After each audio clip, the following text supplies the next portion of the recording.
nice. Where'd it go? Post on YouTube for Hip Tactical. I'm Hip. And I'm Trip.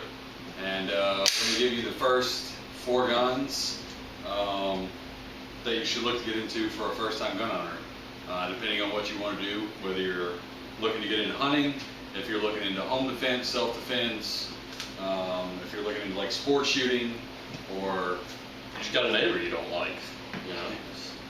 There's always options. I don't think we can say that, but I advocate shooting your neighbors. But so basically, your first gun would say either a shotgun or a rifle, either one. Yeah. Shotguns are, I would say, a little cheaper. Yeah, they're always cheaper. You have multiple shots you can fire out of them. Bird shot, buckshot, slugs. You can do, some white phosphorus. 4th of July's. That's always a good time. Get some dragon breath rounds. Yeah, those dragon breath rounds. Good time all around. But all kidding aside, no, you can, with a shotgun, you can do skeet shooting. So you can go out, do a little, I guess we call it sport shooting with that. You can also hunt with a shotgun. They make double aught buckshot for hunting deer. You can get turkey loads for shooting turkey. You can do bird shot for doing any other bird hunting that you want to do. Then as far as the rifle goes, it also comes in a wide variety of calibers. This is a 308 made by Savage. It's a bolt action, so you single shot it. It's got a removable magazine in this one, but it's good for larger game hunting than, I guess, per se, a shotgun would be. Definitely get out and longer range. a longer range. So if you want to do more deer hunting or wild boar or something like that, you could definitely do it with something like this. Yeah, absolutely. Shotgun. The only thing with the shotgun is it also kind of doubles as your home defense gun that you're going to have. To me, a shotgun's kind of a do-all, does everything you need it to do. Hunting, home defense, anything like that.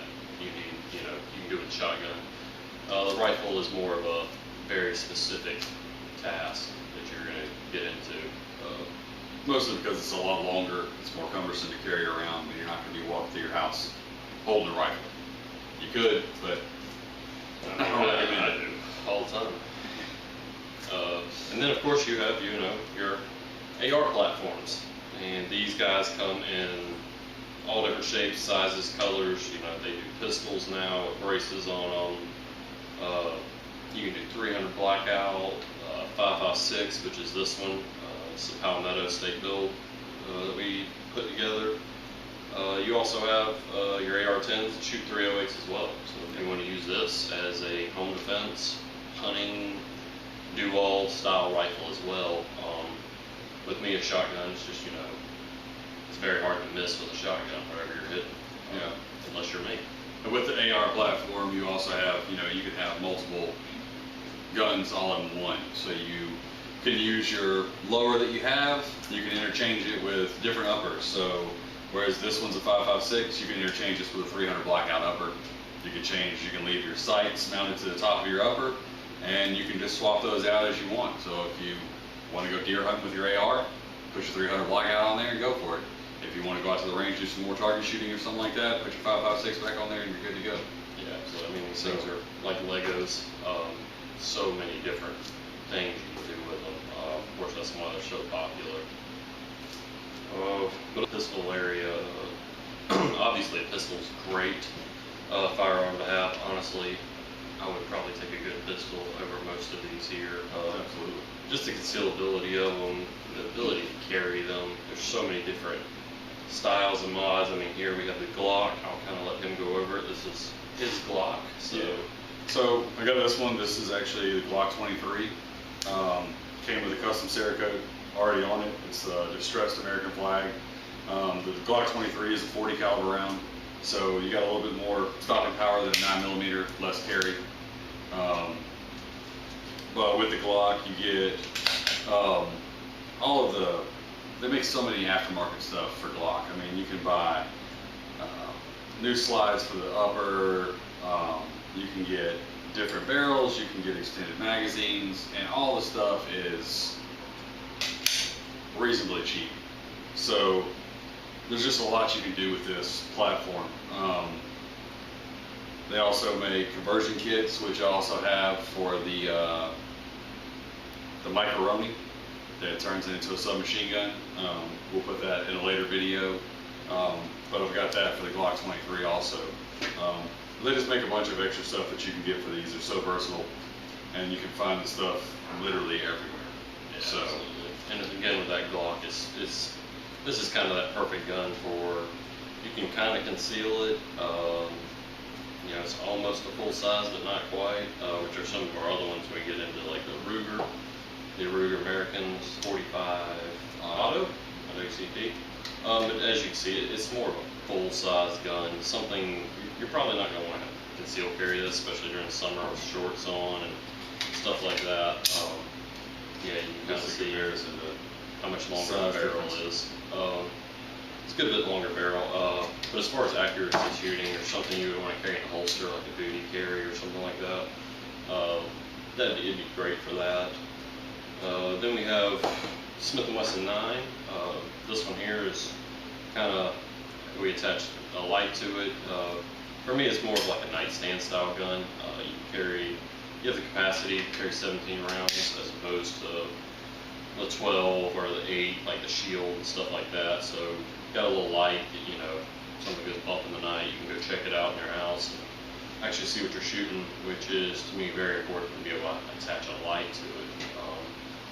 But these guns, you know, again, they're not going to be too great for trying to conceal these and tuck them into your waistband or anything like that.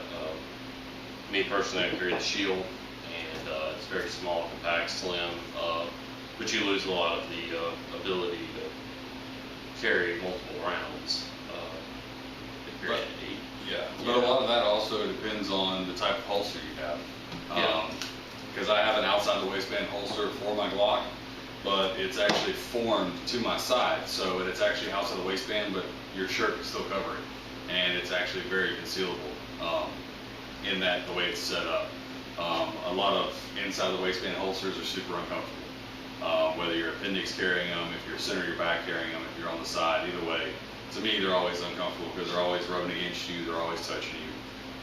So it's super important to get a nice holster that you like the feel of. And it also will work with all of your attachments because, like, the Glock doesn't have any attachments on it at all, so it's going to take one size holster, but his M&P has the flashlight on it, which is not going to fit every holster, so unless you plan on just buying a ton of holsters. You got Kydex, people make Kydex left and right, Yeah. Kydex holsters that don't make them for whatever light you Yeah, I want. was about to say, you can get those custom made for your gun with your light, or if you have a laser on the front of it, you can do that. I know they're starting to come out with now the lasers that are integrated into the pistol. Yeah. So in your return spring in the front, you actually take it out and change it, and right here, this is actually a laser. So you just, basically, it's super easy. You pull it apart, take it out, put it in, it's good to go, and it lines up directly with your barrel. Yeah. So there's no real adjustment to it. It doesn't take up any extra space. You can use your same holster. Absolutely. Just kind of finishing off the pistol stuff. If you're looking for the first gun, your first pistol you're ever going to buy, Glock is definitely the way to go. I hate to say that. I'm not a huge fan of Glocks. The angle of the grip is a lot to get used to, but they're easy to take apart. They're easy to clean. Parts are everywhere. Magazines are everywhere for these guys. They're so interchangeable with each other. They're also. and it's just a super reliable gun. This is probably going to run a little bit more than, let's say, like the Ruger American here. I think this is $299 right now or so. So this is more of a budget, you know, just something if you're buying your first one. But if it was me, I would go with Glock all day because it's just so versatile. Yeah, for your money, you're definitely getting your money's worth out of it. Yeah, absolutely. So even though you have to spend a little bit more, you get a lot more stuff that you can do with that gun aftermarket wise that you can make it your own. Yeah. So it doesn't look like everybody else's. Me personally, I would stay away from the Gen 1s because I don't believe they come with the little Picatinny rail, so Yeah. you can't add your little attachments. But but this one is actually a Gen 4. Yeah. So, But yeah, very cool stuff. Hopefully later on we'll go into some videos of shooting some of these. I know we're trying to get a hold of a Ruger 5.7.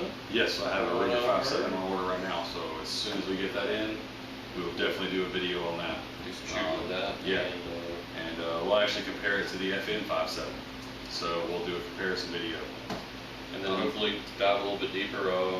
People have comments, questions, things like that. Hopefully we can dive a little bit deeper into the pistol category, rifle, shotgun.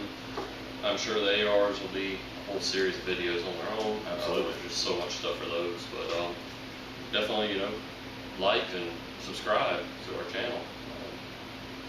I'll let you take us out. That's it. That's all I gotta say is, we'll put out as many videos as we can. More videos with actual shooting. Anything you guys want to see in specific, let us know, and we'll make videos on that stuff too. So that's it. It's Hip for Hip Tactical. Thanks for watching.